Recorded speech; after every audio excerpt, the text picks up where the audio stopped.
রাত তখন 10:30। শহরের শব্দ ধীরে ধীরে মিলিয়ে যাচ্ছে। রাশেদ নামের এক মানুষ ফুটপাতে বসে আকাশের দিকে তাকিয়ে থাকে। একসময় তার ছিল সব, পরিবার, মা, কিন্তু একটি ভুল, একটি অভিমান তাকে পরিবার থেকে বহু দূরে নিয়ে গেছে। বহু বছর কেটে গেছে। রাশেদ কখনো বাড়িতে ফোন করেনি। আজ অদ্ভুত কারণে মনটা অস্থির হয়ে ওঠে।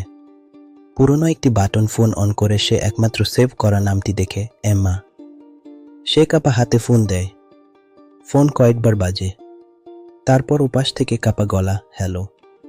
কে? রাশেদ কান্নায় ভেঙে পড়ে, মা। আমি রাশেদ গু। মা বলেন, তোকে প্রতিদিন দোয়া করি বাবা। ফোন ধরবি এই আশাতেই বেঁচে আছি কি? রাশেদ বলে, মা তুমি রাগ করনি তো? মা ধীর কণ্ঠে বলেন, মা কি রাগ করে? তুই যেদিন বাড়ি সারলি সেদিন থেকে দরজাটা বন্ধ করি না। মনে হয় হয়তো কোনোদিন ফিরবি। রাশেদ কান্না সামলাতে পারে না। মা বলেন, বাবা যেখানে থাকিস ভালো থাকিস।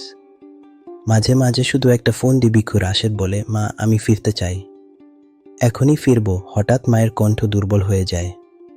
বাবা আর পারছি না, অনেক দিন অপেক্ষা করছি। কি তারপর দৌড়ানোর শব্দ। কেউ বলে, খালাম্মা অজ্ঞান হয়ে গেছেন। রাশেদ ছুটে বাড়ির দিকে রওনা দেয়। দরজা খোলা ছিল, মা দরজা বন্ধ করেননি সত্যি, কিন্তু সাদা চাদর ঢাকা মায়ের দিকে তাকিয়ে সে বুঝে যায় মা অপেক্ষা করতে করতে জীবনের শেষ সীমায় পৌঁছে গিয়েছিলেন।